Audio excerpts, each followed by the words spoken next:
Aren't you glad? Aren't you just glad that the misery that has been the Lakers season is finally over? Yeah, and I have some thoughts on that. Like, I know people didn't like my tweet about LeBron James.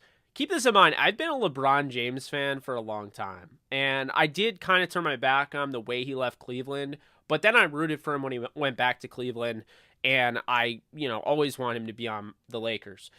He's one of my favorite players in any sport, and I do believe he is the GOAT. But LeBron James, I know he turned his ankle, and it was bad, but it would be a horrific look if he came back to win the title, the scoring title, when they're already eliminated. I was not a fan. The optics looked awful with him without a walking boot. They just looked so bad with him just at courtside, wearing those like $50,000 sunglasses and just like watching everyone else play. And then of course, I'll say this just because I'm a big Russell Westbrook fan. This guy balled out the last 10 games, had incredible numbers, really elevated his level of play. He's out there, 28 points. He's playing his heart out. He missed the fewest games of any of the top players on this team, and yet he's constantly getting the raw deal. He's constantly getting the short end of the stick and getting shit on, and I just don't like it. So I'm hoping, if he comes back, great. I would love him back, but I just don't think he's going to be back. I don't think it was a very toxic situation for him. And, it sucks. I mean, there's a lot of LA fans in this chat and, in other chats that really rally around the guys that are, from LA. And, I felt like Westbrook didn't get that love. He got it from some people. I'm not saying everybody's like that, but Russell Westbrook had his game picked apart more than anybody in the NBA this year. Every little thing, he was under the microscope, and I'm not going to say he was perfect this year. He had some bad runs of, poor shot selections and things like that, but, I don't know, man. I really feel like we're going to look back and just think, the Russell Westbrook, the way he was treated was just unacceptable, and it was a really bad look on the fan base. Not everybody treated him that way. I'm not saying every Laker fan did, but I mean, some of the stuff was like heinous, man. Like going after his family, like that's just ridiculous. Like you should be absolutely embarrassed with yourself if you were doing that. But I just hope he goes and he finds a right situation. At the end of the day, I'm looking at this team and I'm thinking they should blow it up. I know it sounds crazy, but you have a 38-year-old LeBron, coming to you in December, who wants to play with his kid, and his kid will be in the league when he turns 40. So they got pretty much 1 year with LeBron. This idea that they couldn't trade him, a guy that has the potential to, if he comes back, which would be ridiculous and a horrible look, to win the scoring title, is ridiculous to me. Like, it's the idea that, like, no team in the NFL would trade for Tom Brady because he's old. Like, are you kidding me? There would be teams lining up for Tom Brady. I can tell you that right now. If he was available, teams would trade for Tom Brady. LeBron James is available. Teams are going to trade for LeBron James. I'm not saying he is, but I'm saying if he was, they're going to trade for him. What would be a really interesting thing? Mr. Damian Lillard, who's been sitting there in Portland. This team does not have him. He's stuck by them, but they have just not gotten a star. What if this whole time they're planning on making a run at LeBron James and offering, maybe even Simons in a package deal to the Lakers for LeBron? LeBron goes to Portland. He gets an opportunity to try and win his fourth championship with his fourth different team, which to me would make him by far, without question, the GOAT because he went to four different situations and won titles four different places. What if LeBron goes to Portland? Like, I would not rule that out. As long as the Lakers get Simons, I might be okay with that. It's just, my thing is, I love LeBron, but it doesn't make sense when you have a 38-year-old basketball player here who is the best in the league when healthy. But then you have Anthony Davis, who is made out of glass. And so it's like, I think Anthony Davis and Russell Westbrook would work well, but I would trade Davis too, because Davis could still get you something. There's still horrible executives in this league that would offer everything for Davis, that would offer everything for LeBron. I'm not saying that they have to be a horrible executive to do that, but we're giving these people way too much credit, the idea that there wouldn't be a market for those guys. And regardless, if there isn't a market for those guys, then all of a sudden the Lakers have they have cap space. They have max deal slots. I wouldn't go after, a bunch of max deals, but here's what I would do.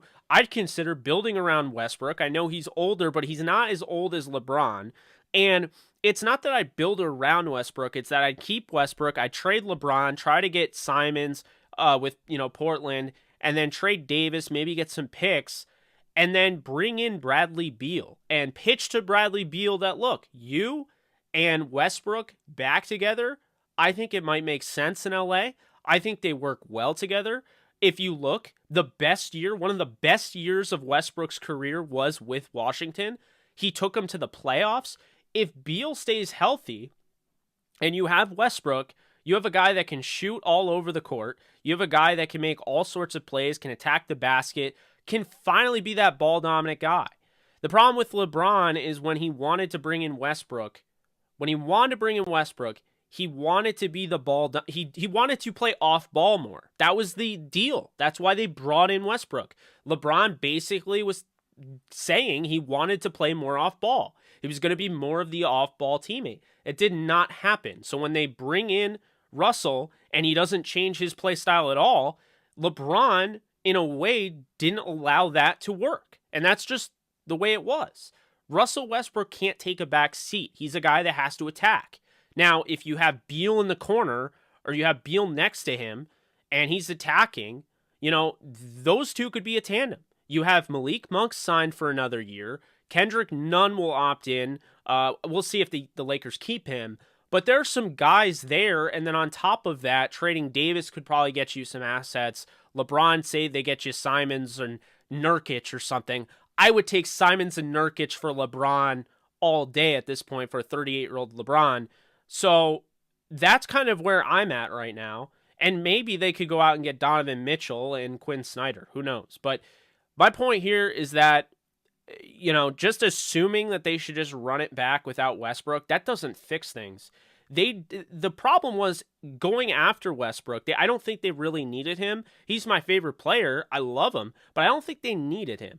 They overreacted, and this is literally the fall of the Lakers. You guys ready for this? You can clip this. You can post it. This is the fall of the Lakers in a nutshell. Lakers have a down year after winning the NBA title. They have a down year, and they overreact to losing to the Suns in the first round. They overreact so hard that they decide, you know what, even though we won a title last year, we're going to make drastic decisions. We're going to go out and we're going to get Westbrook, but we're going to trade away Kyle Kuzma, Montrezl Harrell, and Kentavious Caldwell-Pope, and picks to get Russell Westbrook.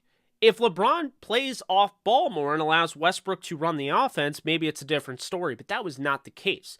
But that doesn't matter, because even if it was the case, then here's the thing. You trade away a very good defensive player in Kentavious Caldwell-Pope, a very good post player, a guy that can dominate as an offensive guy, in that offense with Harrell. And then on top of that, you trade away Kuzma, who really has elevated his game, not having to play, and be a backdrop with LeBron. And so, with those guys, I think those are, key pieces, unsung heroes that you trade away.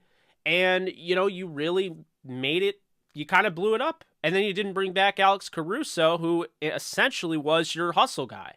And so you don't bring back your hustle guy, your hustle points guy or whatever. All of a sudden that's a lot of moving pieces, and that's not a guarantee in a league where, you had the Bucks winning, you had the Suns that are set for next season. You didn't take them as seriously. You overreacted. The Suns have shown they're legit, and the irony is that the Suns just eliminated the Lakers for the second time back-to-back seasons because the Lakers did that. Now, again, I really like Westbrook.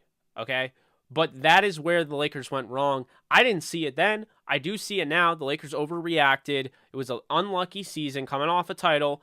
It's really hard to repeat.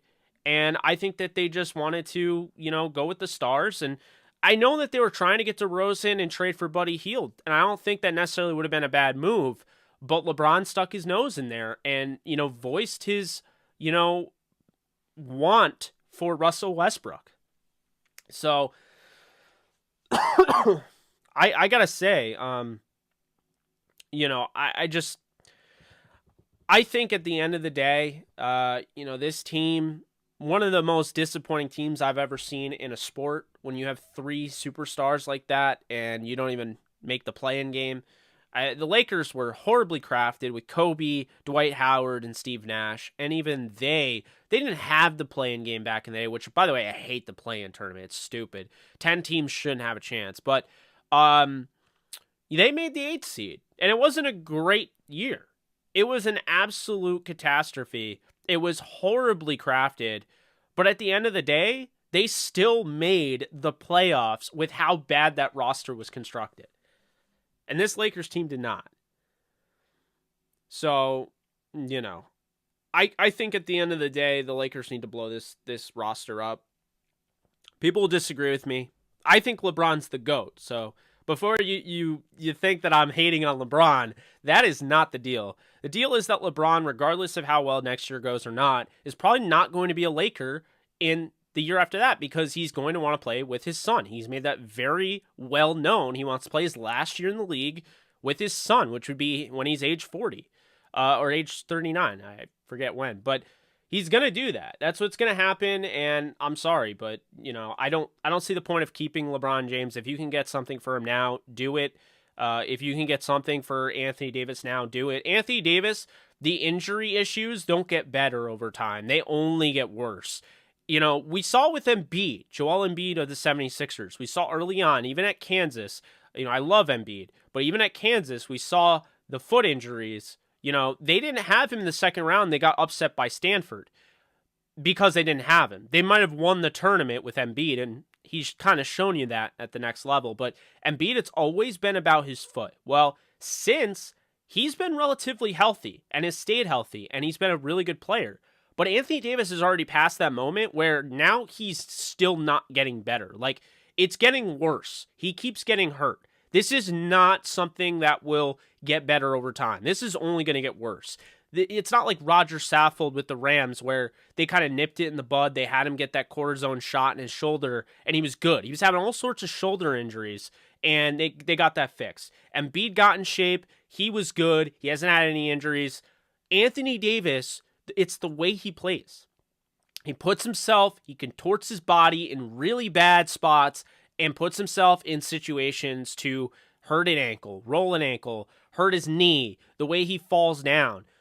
He's got to change the way he plays, and he's not going to do that. So I would argue that you could absolutely trade Anthony Davis, and you could trade LeBron, and you could even trade Westbrook, and just blow this team up. And I would not have an issue with that at all. I know Lakers fans, it's LA, it's a must win. It's not like the Clippers are going to win this year, so you don't have to worry about that. So, it's not anything like that, but they have to blow it up. They failed. They overreacted to a bad year coming off a title win, and they really ruined the team. So now they have to blow it up, in my opinion.